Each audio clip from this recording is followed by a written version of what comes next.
بسم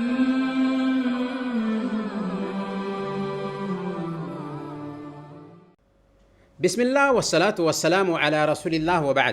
پیارے بھائیوں اور دینی بہنوں، السلام علیکم ورحمۃ اللہ وبرکاتہ۔ ایک بھائی نے پوچھا ہے کہ شادی میں بارات لے جانے کی کیا شرعی حیثیت ہے؟ کیا اس کی کوئی حیثیت ہے شرعی ناحیہ سے؟ دیکھیں، بارات ہو، جہیز کی وبا ہو، یا شادی بیاہ میں جو رسم و رواج ہیں، یہ ساری کی ساری چیزیں غیر قوموں کی رہائش اختیار کرنے کی وجہ سے ہم نے ان کی دیکھا دیکھی اپنا لیا ہے اور مسلم سماج کا اس کو حصہ بنا لیا ہے۔ ہمارے لیے آئیڈیل کون ہیں؟ ہمارے لیے آئیڈیل ہمارے حبیب محمد الرسول اللہ صلی اللہ علیہ وسلم ہیں، جن کے بارے میں اللہ رب العالمین فرماتا ہے لَقَدْ كَانَ لَكُمْ فِي رَسُولِ اللَّهِ أُسْوَةٌ حَسَنَةٌ، تمہارے لیے اللہ کے رسول صلی اللہ علیہ وسلم کی زندگی میں بہترین نمونہ ہے۔ اللہ کے نبی صلی اللہ علیہ وسلم نے اپنی شادیاں کیں، اللہ کے نبی صلی اللہ علیہ وسلم نے اپنی بیٹیوں کی شادیاں کیں، لیکن کتنی سادگی سے کی تھی، تاریخ میں پڑھ سکتے ہیں۔ اللہ کے نبی صلی اللہ علیہ وسلم کی سیرت کا مطالعہ کر کے دیکھ سکتے ہیں کتنی سادگی سے آپ شادی کرتے ہیں۔ اللہ کے نبی صلی اللہ علیہ وسلم حضرت عبد الرحمن بن عوف رضی اللہ تعالی عنہ کو مدینہ کی چھوٹی سی بستی میں دیکھتے ہیں تو ان کے بدن پر کچھ نشان دیکھ کر کے پوچھتے ہیں کہ کیا تم نے شادی کر لی ہے؟ انہوں نے کہا کہ ہاں یا رسول اللہ، میں نے شادی کر لی ہے۔ تو آپ نے فرمایا اولم ولو بشات، ولیمہ کرو اگرچہ ایک بکری ہی کیوں نہ ہو۔ ذرا تصور کیجئے، ہم اور آپ اگر اپنے کسی جان پہچان کے آدمی کو دیکھیں گے اور پتہ چلے گا کہ اس نے شادی کر لی ہے تو 10 طرح کا اس کو طعنہ دیں گے کہ تم نے ہم کو پوچھا بھی نہیں۔ اور یہ کون بولنے والے تھے؟ اللہ کے نبی صلی اللہ علیہ وسلم، جو مدینہ کے تاجدار تھے۔ اللہ کے نبی صلی اللہ علیہ وسلم کے ہر حکم پر صحابہ سر جھکانے کے لیے تیار ہو جاتے تھے، لیکن ان کے ذہن میں شادی کا مسئلہ اتنا آسان تھا کہ انہوں نے یہ مناسب نہیں سمجھا کہ شادی میں اللہ کے نبی صلی اللہ علیہ وسلم کو بھی دعوت دی جائے۔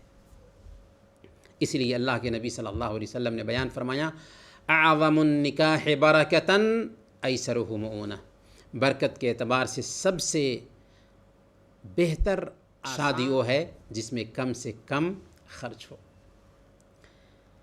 اس لیے شادی میں اس طرح کا جھمیلا نہیں رکھنا چاہیے۔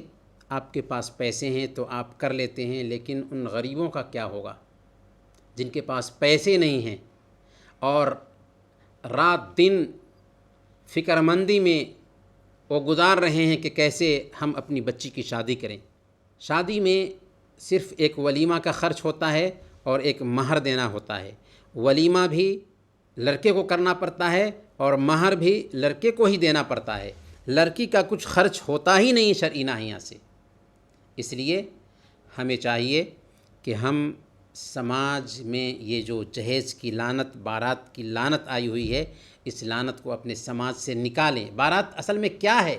آپ اپنے جان پہچان کے لوگوں کو زبردستی کسی کے دروازے پر لے جاتے ہیں تاکہ فلاں آدمی اس کے کھانے کا انتظام کرے۔ زبردستی کسی کے ہاں آپ کھانا کھلوائیں گے؟ لا یحل مال امرئ مسلم الا بطیب نفس منہ، کسی بھی انسان کا مال اس کی خوش دلی کے بغیر جائز نہیں ہے، اور آپ کسی کو مجبور کرتے ہیں خرچ کرنے کے لیے، اس لیے جائز نہیں ہے آپ کے لیے۔ اردو زبان کے بہت ہی مشہور شاعر تھے میر تقی میر، انہوں نے اپنی بیٹی کی شادی کی تو شادی میں سب کچھ بیچ دیا اور اپنی بچی کو رخصت کیا۔ بچی بھی حساس تھی، شادی کی رات ہی اس نے سوچا کہ ٹھیک ہے، میرے والد نے میرا گھر تو بنا دیا، میرا گھر تو آباد کر دیا میرے والد نے، لیکن اپنے گھر کو برباد کر لیا۔ چنانچہ حساس بیٹی کو فکر مندی لاحق ہوتی ہے اور اسی رات کو دم توڑ دیتی ہے۔ فکر مندی کی وجہ سے جب میر تقی میر کو خبر ملی تو انہوں نے ایک شعر کہا تھا، یہ شعر سماج میں جہیز کا مطالبہ کرنے والوں کے منہ پر تماچا ہے۔ انہوں نے کہا تھا کہ اب آیا ہے خیال آرام جاں، اس نامرادی میں کفن دینا تجھے بھولے تھے ہم اسباب شادی میں۔ اس لیے نوجوانوں کو ہمت کرنا چاہیے کہ وہ شادی کریں تو سادگی سے شادی کریں، شادی میں جہیز کا مطالبہ نہ کریں، لڑکی والوں سے بیجا مطالبات نہ کریں، کیونکہ شادی رحمت ہے۔